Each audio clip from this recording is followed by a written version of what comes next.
Minister गाరు speaker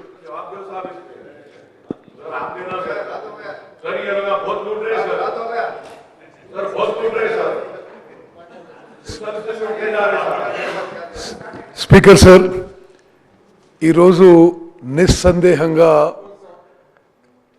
Telangana శాసనసభ చరిత్రలో ఒక చారిత్రాత్మక షార్ట్ డిస్కషన్ జరిగింది. చాలా ఇష్యూస్ మరి వెలుగులోకి వచ్చాయి.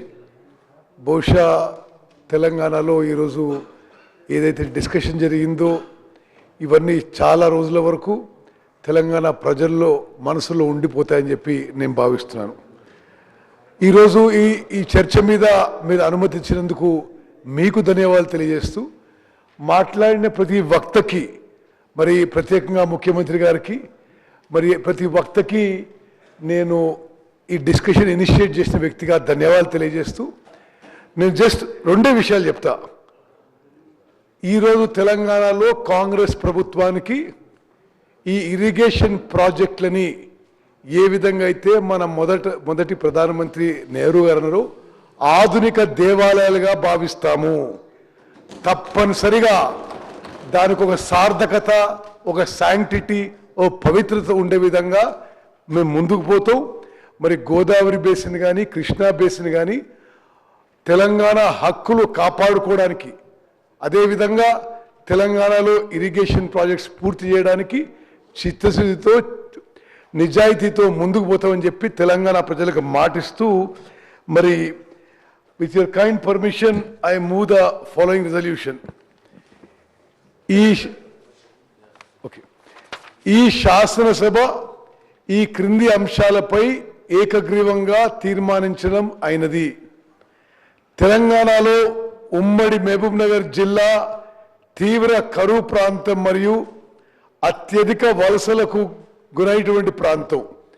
ఈ పరిస్థితులు దృష్టిలో పెట్టుకొని నాటి ప్రభుత్వం పాలమూరు రంగారెడ్డి లిఫ్ట్ ఇరిగేషన్ స్కీమ్ని చేపట్టింది.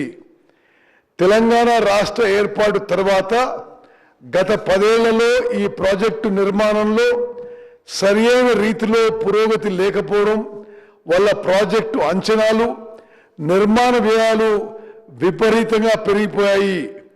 వీటిని పరిగణలోకి తీసుకొని ఈ శాసనసభ Palamuru Rangareddy lift irrigation scheme 90 టీఎంసీలతో త్రాగు మరియు సాగునీటి కొరకు సంబంధించిన అన్ని అనుమతులను సత్వరమే ఇవ్వాలని కేంద్ర ప్రభుత్వాన్ని కోరుతూ ఏకగ్రీవంగా తీర్మానించడం జరిగింది.